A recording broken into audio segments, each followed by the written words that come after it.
السلام عليكم ورحمة الله تعالى وبركاته، متابعينا الكرام، متابعي قناة عالم الأسعار. يا رب تكونوا بخير وبصحة جيدة. ما تنسوش تشتركوا في القناة وتفعلوا زر الجرس. أخبار مصر الهامة والعاجلة اليوم الأربعاء 23 من أكتوبر 2024، وإليكم العناوين.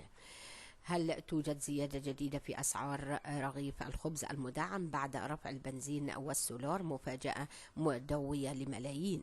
زيادة المعاشات والمرتبات ورفع الحد الأدنى للأجور بشرى سارة للملايين. بالتقسيط على 144 شهرا، قرض لأصحاب المعاشات بقيمة 1,000,000 جنيه. تعيين 30 ألف معلم سنويا، أبرز تصريحات وزير التعليم. 3000 وحدة سكنية للإسكان تزف بشرى سارة للمتقدمين في المبادرة. الرئيس السيسي يصل إلى مدينة قازان الروسية المشاركة في قمة التجمع. بداية نوفمبر، مغادرة جميع قطارات النوم من محطة بشتيل. الرئيس السيسي يصل إلى قازان الروسية للمشاركة في قمة بروكس بعد تعديل الفائدة، سعر العائد على الشهادات بالدولار في أكبر سلاسل بنوك. نص أقوال الطبيب الشرعي في جلسة محاكمة فتوح. أرضعت مولودها السم في إيران. كيس قمامة يكشف جريمة قتل مروعة. كل ده علشان قاتلة حمراء.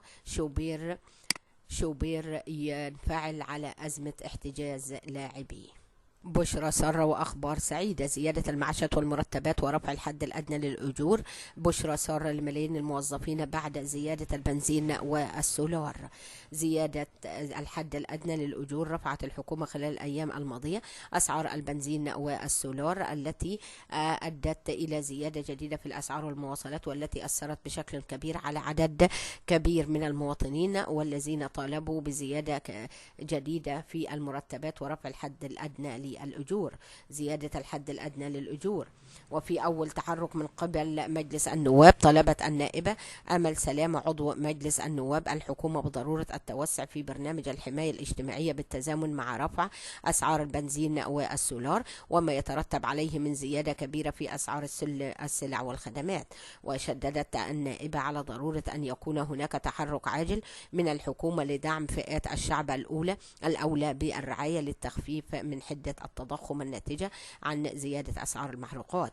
وأكدت عضو مجلس النواب أهمية أن يكون هناك توزيع عادل لمخصصات الدعم في الموازنة العامة للدولة عن العام المالي الحالي، وخصوصا فيما يتعلق بالوقود والسلع التموينية وغيرها. ضرورة أن تتماشى زيادة الأجور مع الارتفاع في الأسعار.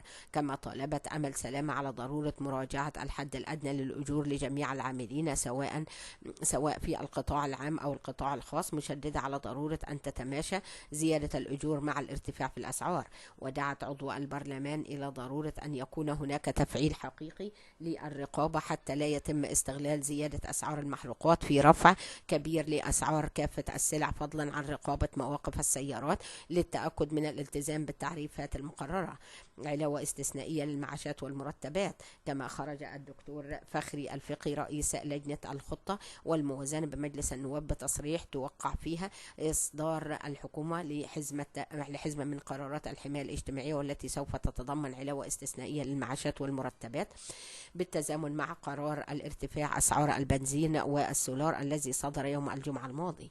وأشار إلى أن التوجيهات التي أصدرها الرئيس السيسي للحكومة بشأن إعادة مراجعة برنامج الإصلاح مع صندوق النقد الدولي يوضح بشكل كبير عدم حالة الرضا بين المواطنين بسبب قرار زيادة أسعار البنزين والسولار يوم الجمعة الماضية.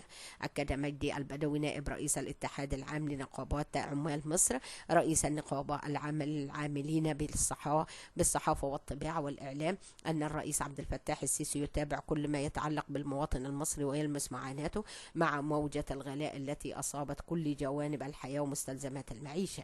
وأشار البدوي في تصريحات صحفية إلى أن توجيهات الرئيس السيسي للحكومة بمراجعة برنامج الإصلاح الاقتصادي مع صندوق النقد الدولي تؤكد ذلك، وتؤكد أن القيادة السياسية تضع محدودي الدخل نصب أعينها حزمة جديدة من قرارات الحماية الاجتماعية. وتوقع البدوي أن تقوم الحكومة بإصدار حزمة جديدة من قرارات الحماية الاجتماعية خلال الفترة المقبلة، تتمثل في زيادة في المعاشات والأجور بالقطاعين العام والخاص، وتمديد جدول زيادة أسعار المحروقات عن الفترة المقررة له خلال 6 شهور المقبلة. ونتابع. هل توجد زيادة جديدة في سعر رغيف الخبز المدعم بعد رفع البنزين والسولار؟ مفاجأة مدوية لملايين المواطنين.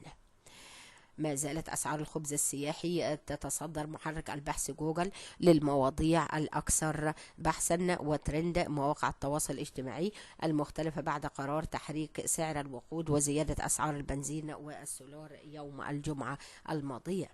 وفي اليوم التالي من قرار زيادة سعر الغاز، كشف عبد الله غراب رئيس شعبة المخابز مدى تأثير رفع أسعار الوقود والسولار على أسعار الخبز في الأسواق، قائلا إن وزارة التموين أعلنت تثبيت سعر رغيف الخبز المدعم ب20 قرشا ولا زيادة فيه. حتى الآن لا يوجد أي زيادة في أسعار رغيف الخبز المدعم.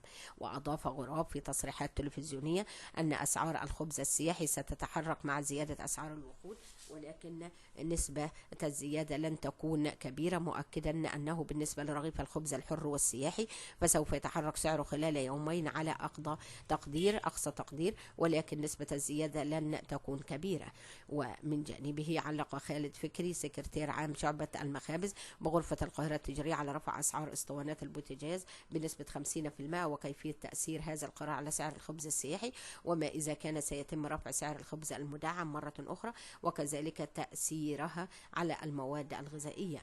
وأوضح في تصريحات التلفزيونية أنه من المتوقع أن يكون هناك ارتفاع في أسعار الخبز غير مطروحة في التوجيه الوزاري، موضحا أنه يتم تقييم الأسعار لرغيف الخبز من خلال لجنة وزارية، مضيفا الحكومة تتحمل أعباء أي زيادة للخبز المدعم، والدولة بتدفع من جيبها، ومحدش بيجي جنب العيش المدعم. نسبة الزيادة في ذات السياق ذكر خالد فكري أن نسبة الزيادة المتوقعة في سعر رغيف الخبز السياحي أو الفينو بنسبة 15%، أي ما يعادل من 25 قرش إلى 50 قرش وفقا لمكان المخبز. كما أن هناك 3 أوزان للأرغفة في المخابز، وهي وزن 80 جرام 150 قرش، و40 جرام 75 قرش، و25 جرام 50 قرش، لافتا إلى أن أسباب ارتفاع سعر الخبز السياحي والفينو يرجع لارتفاع أسعار الوقود والدقيق خلال الأيام الماضية. ونوه فكري في تصريحات تلفزيونية إلى أن الغرف التجارية تعقد العديد من الاجتماعات مع أصحاب المخابز لعدم رفع أسعار الخبز إلا بقرار رسمي، مشيرا إلى أن وزارة الأرغفة أن وزن الأرغفة ستكون كما هي. التموين تحسم الجدل. أحمد كمال المتحدث الرسمي باسم وزارة التموين والتجارة الداخلية أكد أن الشعبة العامة للمخابز تدرس حاليا نسبة الزيادة في سعر رغيف الخبز السياحي، وفي حال زيادة الأسعار ستكون بنسبة طفيفة جدا، منوها إلى أنه عندما يتم تحريك أسعار الوقود من وزارة التموين هي من تتحمل فرق التكلفة عن المواطن، ولا توجد أي زيادة في سعر رغيف العيش المدعم وسيظل كما هو 20 قرشا. ونتابع. مفاجأة مدوية. موعد تطبيق الدعم النقدي وإلغاء بطاقة التموين. موعد تطبيق الدعم النقدي اهتمام كبير من جانب المواطنين لمعرفة موعد تطبيق الدعم النقدي وإلغاء دعم السلع الساري حاليا على بطاقات التموين، بعدما طرح شريف فاروق وزير التموين والتجارة الداخلية شريف فاروق بأن الظروف الراهنة والتحديات التي يشهدها العالم تقتضي اتخاذ إجراءات للحفاظ على استقرار البلاد وتأمين الاحتياجات من السلع الأساسية وخاصة السلع التموينية والخبز. وزير التموين استعرض أمام الجلسة العامة لمجلس النواب جهود وزارته في تطوير منظومة الدعم عبر تطبيق آليات فعالة تضمن وصول الدعم إلى مستحقيه من الفئات الأشد احتياجا. وقال الوزير خلال الجلسة مناقشة ملف دعم السلع خلال قرار الموازنة العامة للدولة بمجلس النواب شهد كثيرا من التخوفات من ارتفاع نسبة الفاقد نتيجة استمرار تطبيق الدعم العيني، الأمر الذي اقتضى منا إعادة النظر في صيانة منظومة دعم السلع التموينية والخبز من أجل تحقيق أقصى استفادة للمواطن وضمان وصول الدعم إلى مستحقيه، تماشيا مع رؤية مصر 2030 لتحقيق التنمية المستدامة. لذا عقدنا العزم على دراسة التحول من الدعم العيني إلى النقدي أو الدعم النقدي المشروط، وهو بعينه الملف المطروح على مجلس النواب في الوقت الراهن، وكذلك على مائدة الحوار الوطني وصولا إلى ما فيه صالح المواطن.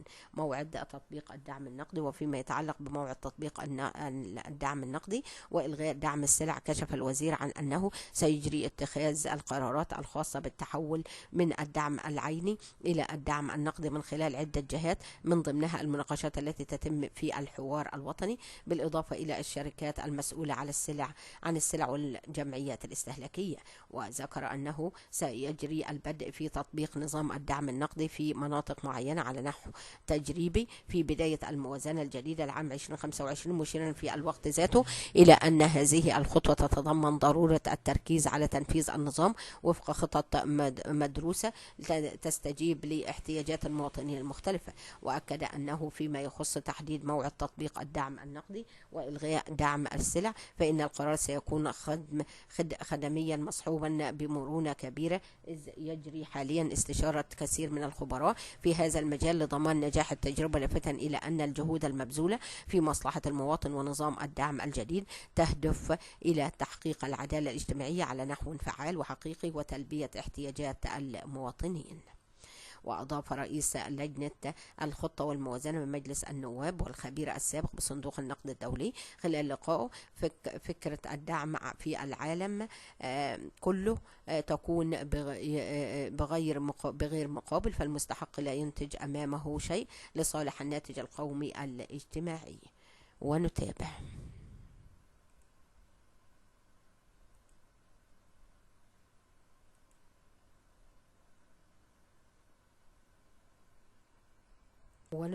أرضعت مولودها سم فئران، كيس قمامة يكشف جريمة سقوط مروعة بالإسكندرية. القصة الكاملة. أكثر من 300 كيلومتر قطعتها هبة وكريم من الإسماعيلية إلى الإسكندرية لينتهي بهما المطاف في شقة سكنية مستأجرة بمنطقة المنتزه، يجمعهما هدف واحد وهو انتظار مولود لم يصل الدنيا لقتله.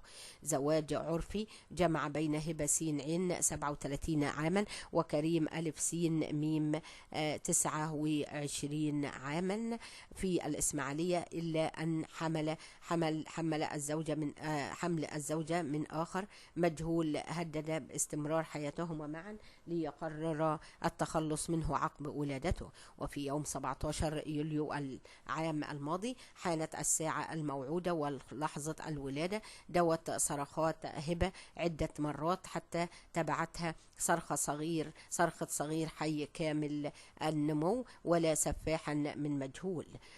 ولد سفاحا من مجهول. سارع الزوج إلى إحضار مقص وقطع الحبل السري حتى انفصل المولود عن أمه واستنشق أنفاسه الأولى في الحياة قبل أن تفتح أمه فمه الصغير ليضع في جوف سم فئران لتصبح أنفاسه الأولى والأخيرة. وبينما إبراهيم خميس عامل نظافة بشركة نهضة مصر يمارس مهام عمله كالمعتاد بجمع القمامة والمخلفات داخل صناديق القمامة، شاهد قدم بشرية لطفل تخرج من كيس بلاستيك. وفي دقائق معدودة وصل البلاغ إلى ضباط وحدة مباحث قسم شرطة المنتزه ثاني ليرشد العامل الشرطة عن مكان العثور على جثمان الطفل ليجري فحصه على الفور.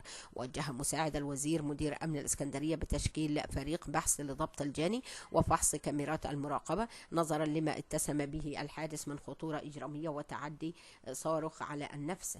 توصلت التحريات إلى تحديد مرتكبي الواقعة، وتبين قتل المتهمة وزوجها الطفل الذي لم يطلق عليه اسم ولا يستخرج له شهادة ميلاد عمدا بالسم مع سبق الأسرار. ووفقا للتحقيقات بيت المتهمان النية وعقد العزم فيما بينهما على قتل الطفل فور ولادته، وفي سبيل تنفيذ مخططهما الإجرامي توجه قبل موعد ولادته الإسكندرية واستأجر وحدة سكنية. وكشفت التحقيقات أنه عقب وضع المتهمة الأولى مولودها الذي الذي حملته سفاحا. استخدم المتهمان أداة مقص لقطع الحبل السري حتى انفصل المولود عن أمه. وأحضر المتهم الثاني مادة سامة سم فئران. وفتحت المتهمة فم الطفل المجني عليه ودست السم في جوفه وتركه يتجرعها دون أن تلين غلظة قلوبهما لصرخات الصغير، وظل منتظرين حتى تحقق من وفاته. بعد التأكد من وفاة الرضيع أخذ المتهم جثته وأخفاها داخل كيس بلاستيك وألقاها بصندوق قمامة. وبعد القبض على المتهمين تبين حيازتهما جوهرا مخدرا ميثامفيتامين في غير الأحوال المصرح بها قانونا بقصد التعاطي. وثبت من تقرير مصلحة الطب الشرعي أنه بتوقيع الصفة التشريحية على جثمان الطفل المجني عليه تبين أنه ولد حيا وتنفس نفسا كاملا، وعثر بالعينات الحشوية والدماء المأخوذة منه من أملاح الفوسفيد. ثم الفأر أدت إلى هبوط حاد بالدورة الدموية وفشل في الوظائف التنفسية انتهت بالوفاة. بينما أكد التقرير المعمل الكيماوي عن المخدرات المضبوطة بحوزة المتهمين أنها عبارة عن لفافة بلاستيكية وزنت 14 جرام تحوي على جوهر الميثامفيتامين المخدر. اعترف المتهمان بارتكاب الواقعة وتحرر المحضر اللازم بقسم شرطة المنتزه ثاني. وقيدت القضية تحت رقم 680 لسنة 2024.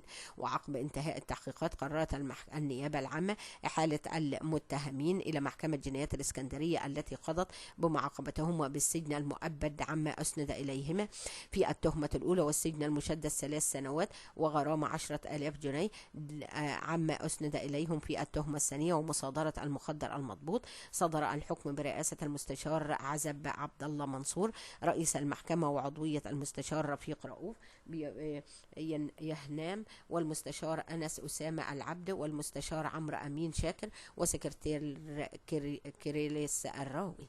وبكده نكون قدمنا لكم أخبار مصر الهامة والعاجلة اليوم الأربعاء 23 من أكتوبر 2024. ما تنسوش تشتركوا في القناة وتفعلوا زر الجرس. والسلام عليكم ورحمة الله تعالى وبركاته.